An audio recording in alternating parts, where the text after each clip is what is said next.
श्री गणेशाय नमः। ओम नमः शिवाय। स्वागत है दोस्तों आपका अपने चैनल पर और मैं हूं आचार्य दिव्या। ब्रह्मांड की बहुत बड़ी घटना, शनि देव का वक्री होना।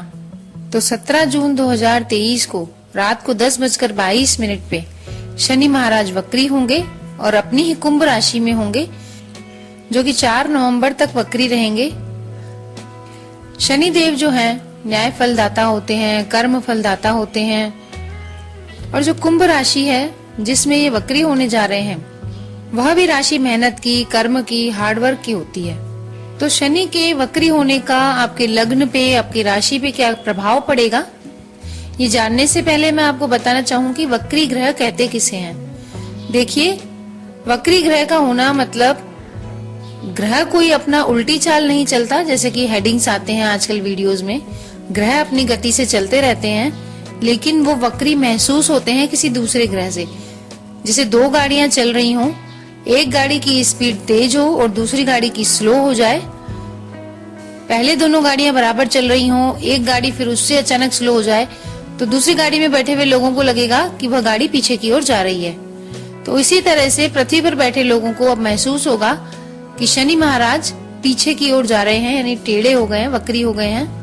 आमतौर पर ये मानते हैं कि शनि देव की वक्र दृष्टि अनुकूल नहीं होती है, लेकिन जिन जातकों की कुंडली में शनि देव स्वयं वक्री हैं या फिर अच्छे स्थानों पर बैठे हुए हैं, लाभ की अवस्था में हैं, तो उनके जीवन में उन्नति का वास भी देते हैं।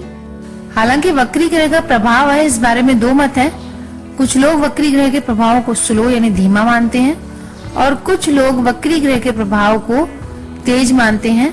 हो भी क्यों नहीं, क्योंकि वक्री ग्रह पृथ्वी के कुछ नजदीक आ जाता है तो उसके फल तेजी से प्राप्त होने लगते हैं। हालांकि मेहनत और एफर्ट वो नॉर्मल अवस्था से 100 गुना ज्यादा करवाते हैं, यानी कि नॉर्मल जब मार्गी में हम मेहनत करें उससे ज्यादा हमें मेहनत करनी पड़ेगी, तभी वक्री ग्रह फल दे पाते हैं। तो जिसकी भी कुंडली में शनि महाराज वक्री होते हैं, बेसिक कुंडली में D1 चार्ट में शनि महाराज वक्री होते हैं, उन लोगों को मेहनत और कर्म और हार्ड वर्क बहुत करवाते हैं। और उन लोगों की ये आदत भी होती है, किसी भी चीज को वो अपने कर्म पर प्राप्त करते हैं और उनका दिमाग एक साथ 2-3 कामों में चलता है। अगर आपकी कुंडली में भी शनि देव वक्री हैं तो आप महसूस करिएगा आपका एक साथ 3-4 कामों में इन्वॉल्वमेंट होगा। काम एक करते रहते हैं, दूसरा अपने दिमाग में चलता रहता है और बेजोड़ मेहनत कराते हैं शनिदेव जो वक्री होते हैं। शनिदेव का प्रभाव जो होता है व्यक्ति के जीवन में बड़े बड़े बदलाव लाने में सक्षम होता है, क्योंकि शनिदेव एक धीमे यानी मंद गति से चलने वाले ग्रह होते हैं। लगभग 2.5 वर्ष तक एक ही राशि में रहते हैं, ढैया का निर्माण भी करते हैं। शनि का प्रभाव अच्छा है या बुरा है वो व्यक्ति के कर्मों पर निर्धारित होता है।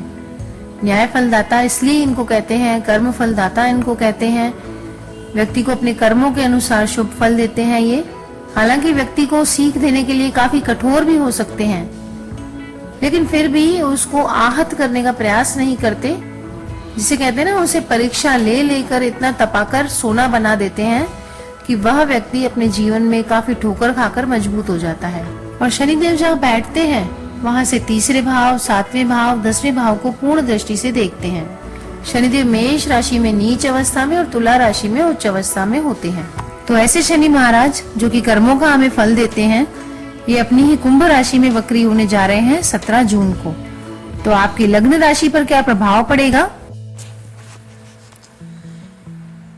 शनि देव वक्री हो रहे हैं कर्क राशि वालों और कर्क लग्न वालों जिनकी कुंडली में 4 नंबर में चंद्र लिखा हुआ है वो, या फिर आपके लग्न में यानी प्रथम भाव में 4 नंबर लिखा है वो।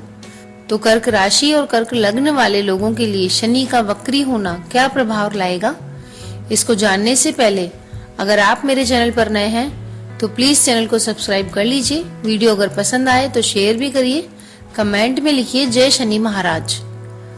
तो देखिए कर्क राशि वालों, आपके अष्टम भाव में शनि देव वक्री हो रहे हैं।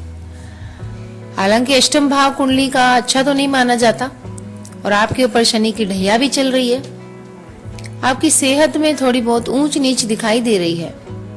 तो आपको जब पहले से ही ढैया चल रही है, इसलिए आपको बहुत ही सोच समझकर कदम रखने चाहिए। कोई अगर निवेश आप करना चाहते हैं, पैसा लगाना चाहते हैं कहीं प्रॉपर्टी में, तो आपको उसकी भली भांति जांच कर लेनी चाहिए। हालांकि इस समय अगर आप कोई पैसा लगाएंगे किसी प्रॉपर्टी इत्यादि में तो वो अभी नहीं, लेकिन लॉन्ग टर्म में आपको फायदा काफी देगा।